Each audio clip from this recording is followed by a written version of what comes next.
Madam Speaker,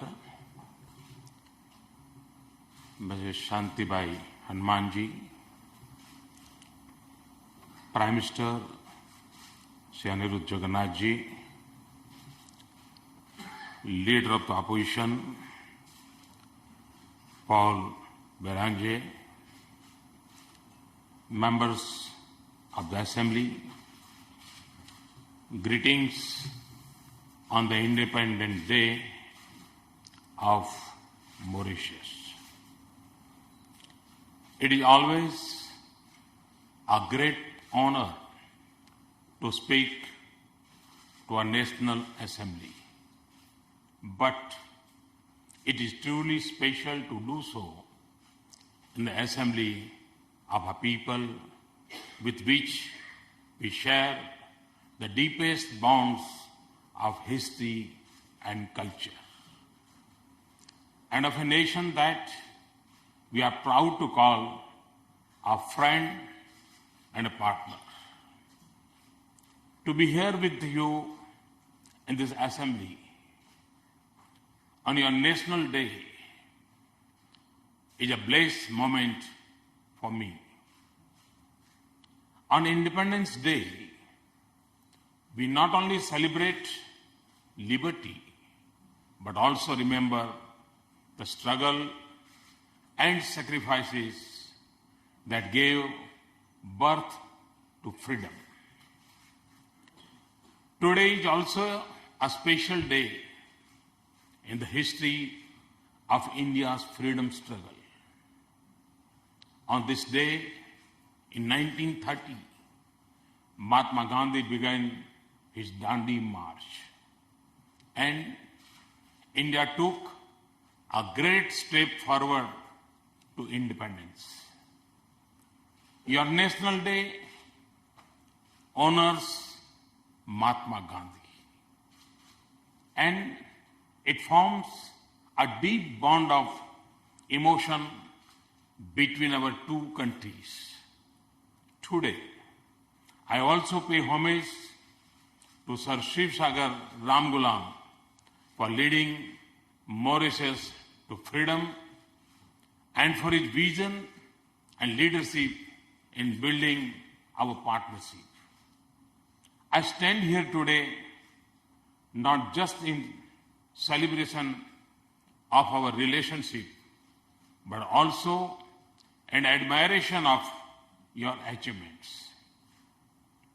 There are many countries that have seen the joys of freedom fade into the gloom of lost direction.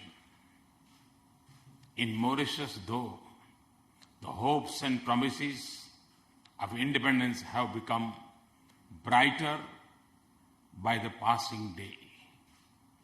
Mauritius has stood as a bright beacon of democracy.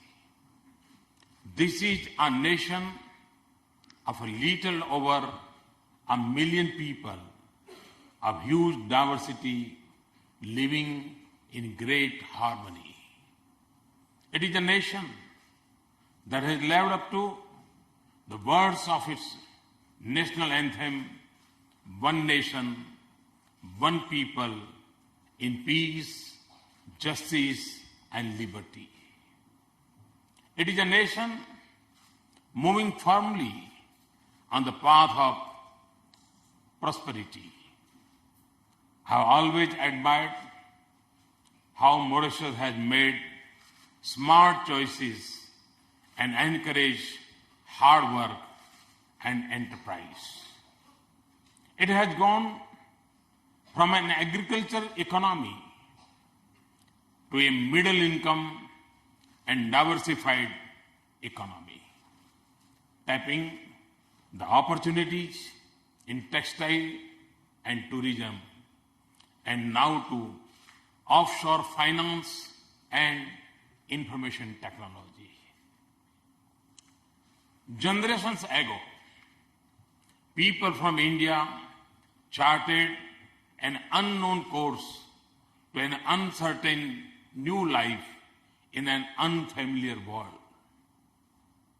As they built their lives, they lived on the memories of Himalaya and Ganga through the rituals of Shivratri and Kavedi, the colors of Holi and the joy of Eid. Through songs that welcomed the rains and dances that celebrated the harvest.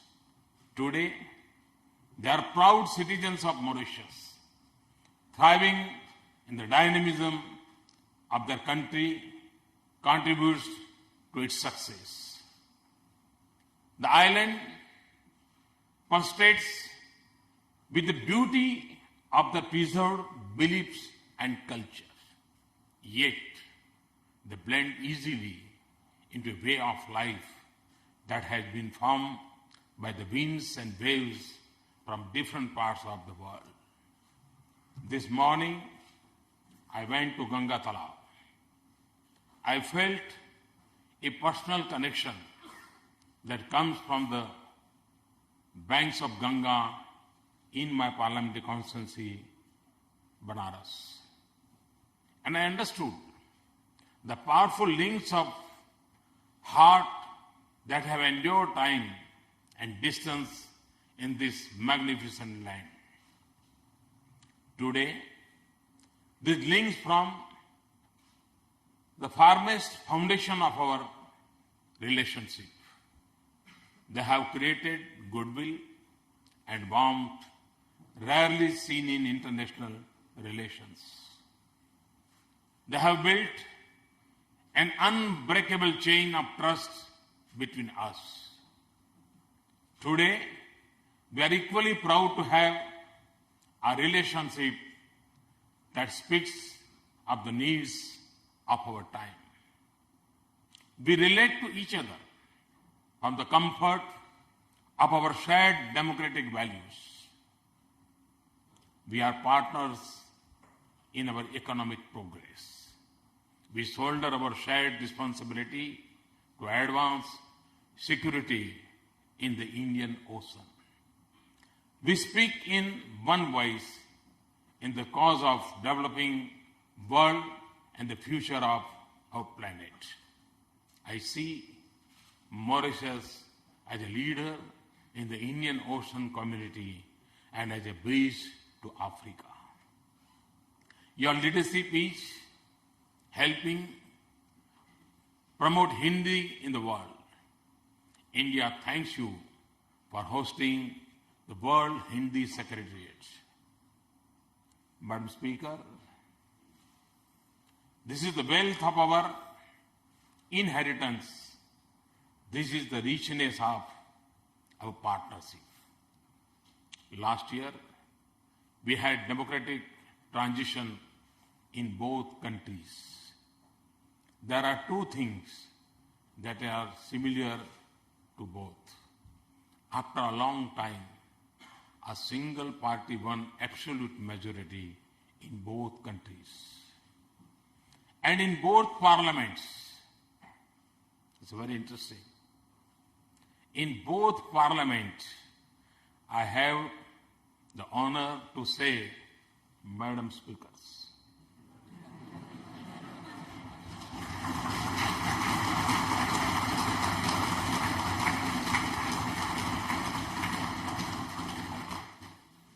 We know that democratic changes make no difference to the strength of our relationship.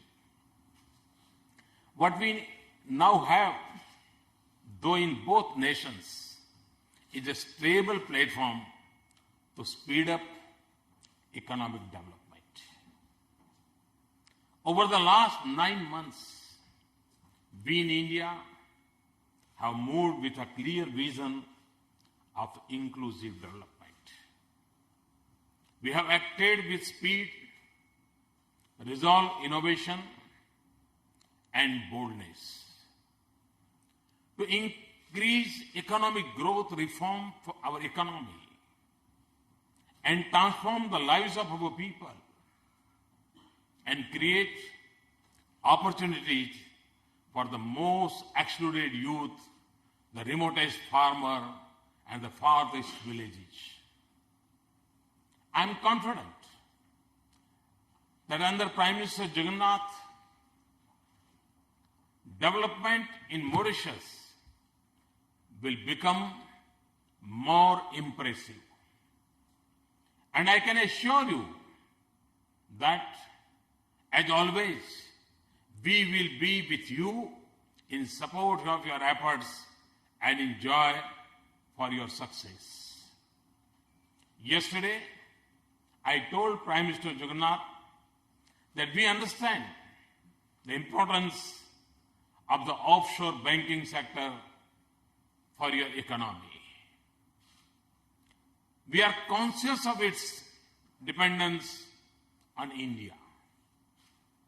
We will work together for our shared objective to avoid the abuse of our double taxation avoidance convention.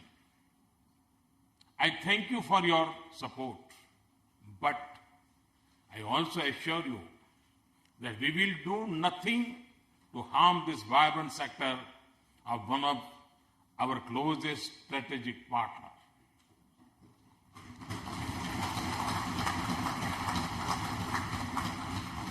It has been a great privilege to be a development partner for Mauritius.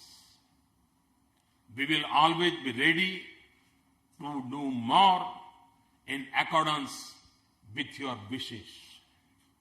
Yesterday, we announced a new line of credit of $500 million for the development of civilian projects in Mauritius.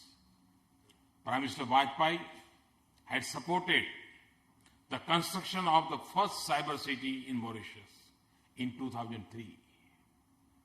That became a symbol of our thriving economic partnership.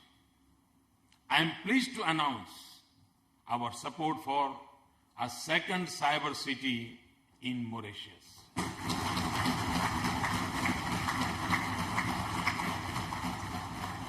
While we are on the subject of information technology, the e-health project in Mauritius is a laudable initiative, and we would be happy to support its development. We are honored to be Mauritius' partner for meeting its petroleum requirements. We are embarking on a new project to build the petroleum storage facility here. This will further strengthen the position of Mauritius as a regional economic hub. Mauritius has shown great vision in the development of its ocean economy, from fishing to tourism. India is also highly dependent on the seas. We are seeking to develop our marine economy and discover new possibilities. We are doing this in a sustainable manner that preserves the delicate ecosystem of our oceans. Indeed, the oceans hold vast potential to advance our prosperity and meet the challenges of the world. That is why I consider the blue chakra in our national flag as a symbol of blue revolution. Just as saffron represents energy revolution, white the milk revolution, and green the energy revolution, this offers a great opportunity to cooperation between our two countries. We can learn from you. Together, we can better understand our marine ecology and the new opportunities. We can improve our ability to pursue more sustainable practices. Our partnership must also cover the challenges of climate change. For India, it is a mission that we are pursuing on an entirely new scale and with a new sense of urgency. We have set an ambitious target of 100 gigawatts of solar energy and 60 gigawatts of wind energy by 2022. We will seek to dramatically increase our energy efficiency, which is the cleanest form of energy. This is a choice that is driven by commitment to the future, but also by principles. And for me, it's an article of faith. We are the inheritors of an ancient tradition and wisdom that elevated preservation of nature to a sacred duty, that worships earth as a mother and that treats reckless exploitation of nature as a crime. Mauritius has been a leading international voice on climate change, not just as an advocate for island states, but for the sake of our collective future. We look forward to working with you for a more resolute global action against climate change. We can pursue our dreams of a sustainable and prosperous future if we are confident about peace, security, and stability in our world. For India and Mauritius, our destinies are linked by the currents of the Indian Ocean.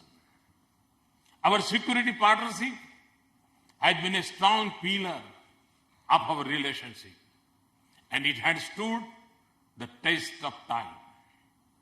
It is founded on unmatched mutual confidence and trust. It is rooted in the responsibility to each other that comes naturally from our friendship. It seems from our shared commitment to peace and prosperity in the Indian Ocean region, as Mauritius seeks to make island and water safer, as you seek secure your vast exclusive economic zone, we will always there for you. We will deepen our cooperation, and we will also do everything we can to strengthen your own capabilities. Later today, I'll have the honor to commission the Barracuda into the service of your National Coast Guard. Today, proudly flying the flag of Mauritius, she will sail as a symbol of our partnership. India is grateful for the faith you have placed in us.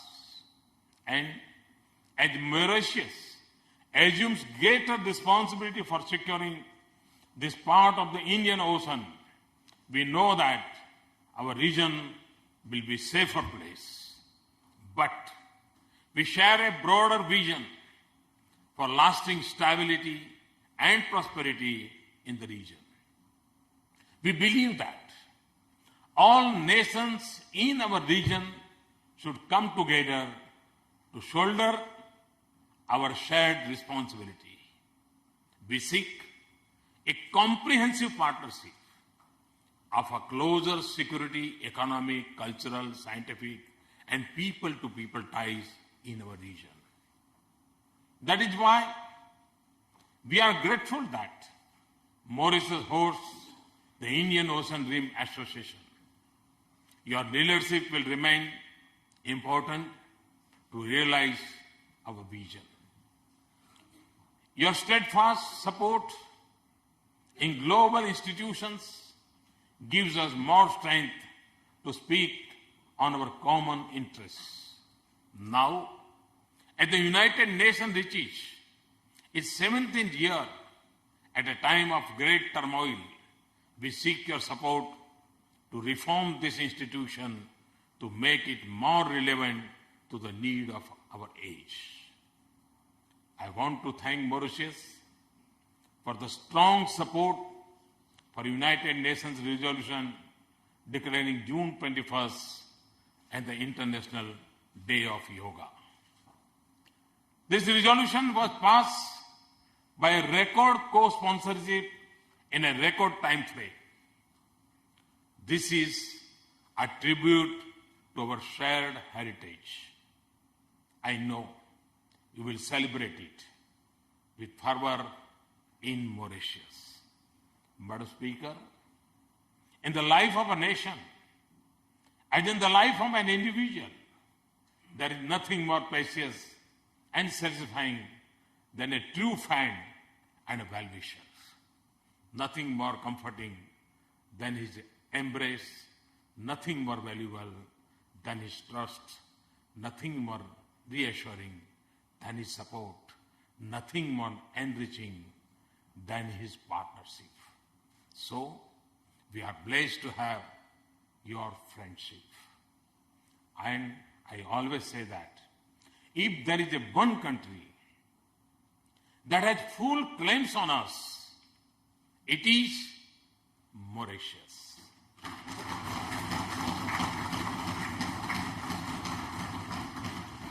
It's a relationship of our hearts and sentiments. It will never be limited by boundaries. To be in India, we'll do everything to nurture it. This relationship will always be a source of great joy and strength to our two countries. And it will also be of immense value to our region and our world. Thanks for this honor, and thanks to everybody. And again, I wish my best wishes on this National Day. Thank you very much. Narendra Modi qui a souligné les liens étroits, historiques et culturels entre Maurice et